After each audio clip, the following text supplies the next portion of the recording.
Açıq ürək əməliyyatından sonra kofe içmək olarmı? Kofenin açıq ürək əməliyyatından sonra ürəyin ritminə, qanın təzyiqinə göstərdiyi təsirləri nəzərə alaraq xəstələrimizə ilk 2 həftədə kofe içməyi məsləhət görmürük. Amma reabilitasiya dövrünü keçdikdən sonra gündə 1 və ya 2 fincan kofe içilməsi məsləhətdir.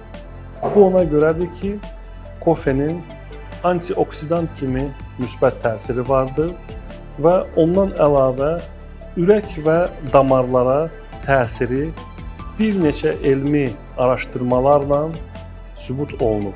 Ona görə əməliyyatın reabilitasiya dövrü, yəni 2 həftədən 6 həftəyə qədər dövrü keçdikdən sonra 1-2 fincan kofe içmək məsləhətdir.